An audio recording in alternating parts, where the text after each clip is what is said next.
Hi hello నమస్తే, welcome to KB food lab.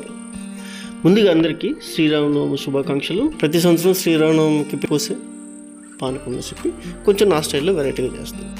దీనికి కావాల్సిన పదార్థాలు: బ్రౌన్ జాగరీ అంటే గోధుమ వర్ణంలో ఉండే బెల్లం, మిరియాలు, పుదీనా, తులసాకులు, యాలకుల పొడి, కొంచెం ఉప్పు అండ్ శొంఠి పొడి, అంతే.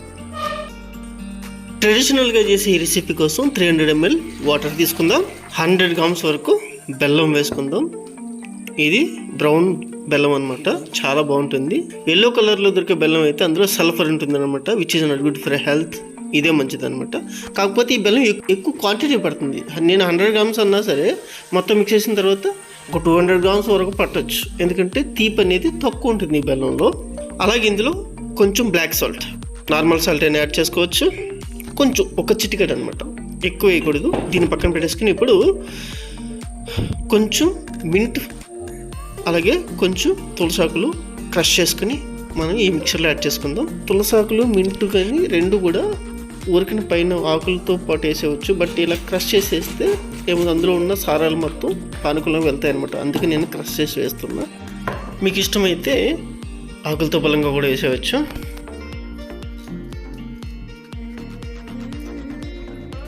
కొంచెం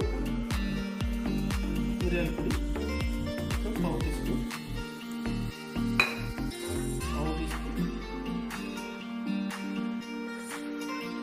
డ్రై జింజర్ పౌడర్,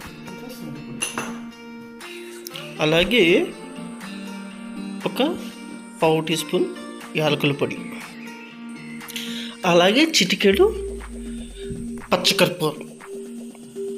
ఇది ఫ్లేవర్ చాలా బాగుంటుంది. ఎక్కువ వేయకూడదు, కొంచెం వేయాలి, జస్ట్ ఒక గోరంత అనమాట, అంతే. ఇవన్నీ వేసుకున్న తర్వాత బాగా మిక్స్ చేసేసుకుని బెల్లం కరిగేంత వరకు బాగా మిక్స్ చేసేసుకుని పైన జస్ట్ గార్నిషింగ్ కోసం కొన్ని తులసాకులు యాడ్ చేసుకుంటే పానకం తయారు. ఇలా మంచిగా పానకం తయారు చేసుకుని రోజు తాగినా పర్లేదు, అప్పుడప్పుడు తాగినా పర్లేదు, అంటే పండగకి తాగినా పర్లేదు, కానీ తప్పకుండా ఈ స్టైల్లో ప్రిపేర్ చేయండి. చాలా చాలా బాగుంటుంది. Thank you very much. Subscribe please.